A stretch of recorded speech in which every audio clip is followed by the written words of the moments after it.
మరి పోలీస్ గారికి తగ్గట్టుగా శ్రీలీల గారు అయితే మాత్రం టీచర్గా మారినట్టున్నారు.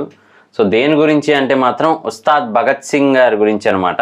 సో భగత్స్ బ్లేజ్ అని చెప్పి మనకి రిలీజ్ చేశారు కదా. సో దాని గురించి మెయిన్ డీటెయిల్స్ చూస్తే కనుక దాంట్లో మనకి ప్రొవైడ్ చేసింది ఏంటి అంటే ఆల్రెడీ తెలిసిన విషయమే, పవర్ స్టార్ పవన్ కళ్యాణ్ గారు అయితే పోలీస్గా ఉన్నారు. కాకపోతే ఇక్కడ మీరు గమనిస్తే కనుక ఒకవైపు ఏమో బ్రాహ్మిన్స్ టైప్లో అంటే అక్కడ రథోత్సవం టైప్లో అయితే ఉందన్నమాట. లక్ష్మీ నరసింహస్వామికి జై అని చూపిస్తూ ఉన్నారు.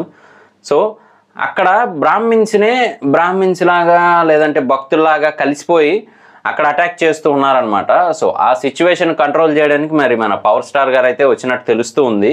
ఆ మలాట్స్ అవన్నీ పెట్టి కొడుతూ ఉంటే ఈయన మరి పవర్ఫుల్ ఎంట్రీ అనేది ఉంటుంది కదా, తెలిసిన విషయమే కదా అలాంటి సిచ్యువేషన్స్ ఎలా వస్తారు అని. సో మన పవర్ స్టార్ పవన్ కళ్యాణ్ గారు అయితే అక్కడ అలాగే ఒక పెద్దని అంటే ఒక డాన్ టైప్లో అయితే కూర్చొని చూస్తూ ఉన్నారు కదా, హుక్కా పీలుస్తూ. సో ఆయన్ని తీసుకురావడానికి వెళ్ళినప్పుడు మళ్ళీ అక్కడంతా ముస్లిమ్స్ రౌండప్ చేసినట్టు తల్వార్స్ రెండు పట్టుకొని మన పవర్ స్టార్ పవన్ కళ్యాణ్ గారు లుంగీలో అటాక్ చేసినట్టు అయితే ఉందన్నమాట. సో గెటప్ చాలా డిఫరెంట్గా ట్రై చేస్తూ ఉంటారు హరీష్ శంకర్ గారు పవన్ కళ్యాణ్ గారికి. సో ఇందులో కూడా అలాగే కనబడుతూ ఉందన్నమాట. లుంగీ కట్టుకొని ఆరెంజ్ కలర్ షర్ట్ వేసుకొని రెండు తల్వార్లు పట్టుకొని అయితే వెళ్తూ ఉన్నారు మన పవన్ కళ్యాణ్ గారు. అలాగే మనకి ఒక సీన్ చూస్తే మాత్రం నాకు కొంచెం సిమిలర్గా అనిపించింది. ఏంటి అంటే మాత్రం ఓజీ అని చెప్పి మూవీ వస్తూ ఉంది కదా పవన్ కళ్యాణ్ గారిది, అదేనండి సుజిత్ గారి డైరెక్షన్లో.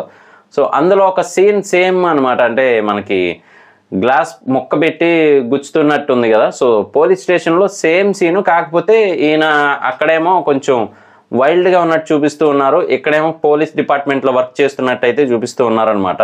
కానీ ఆ డైలాగ్ మాత్రం సింక్ అయ్యేలాగా కరెక్ట్గా కొన్ని చోట్ల యాప్ట్ అయ్యేలాగైతే సెట్ చేశారనమాట. గ్లాస్ గురించి అదేనండి తెలిసిందే కదా, ఆయన పార్టీ గుర్తు కూడా గాజు గ్లాసు. సో అది సింక్ అయ్యేలా అయితే మాత్రం డిజైన్ చేశారని చెప్పొచ్చు. సో హరీష్ శంకర్ గారు ఆల్రెడీ రివీల్ చేసిన విషయమే, ఆయన పవర్ స్టార్ పవన్ కళ్యాణ్ గారికి చాలా పెద్ద ఫ్యాన్ని నేను అని చెప్పి. సో మరి ఒక ఫ్యాన్ తన హీరోని ఎలా చూపిస్తారు అనేది ఆల్రెడీ మనకి గబ్బర్ సింగ్ మూవీలో చూపించారు. సో మరి ఇది దానికి రెట్టింపుగా ఉంటుంది అని చెప్పి ఆయన ఇంతకుముందే చెప్తూ వస్తూ ఉన్నారనమాట. సో మరి అది ఎలా ఉంటుంది ఏంటి అనేది మనం వెయిట్ చేసి చూడాల్సిందే. ఇంకా మరిన్ని అప్డేట్స్ అవన్నీ ఎప్పటికప్పుడు మన ఛానల్లో వస్తూ ఉంటాయి. మిస్ అవ్వకుండా ఉండాలంటే మన ఛానల్ వెంటనే సబ్స్క్రైబ్ చేసుకోండి. నేను మీ ప్రసాద్, మళ్ళీ నెక్స్ట్ వీడియోలో కలుస్తాను. Love you all.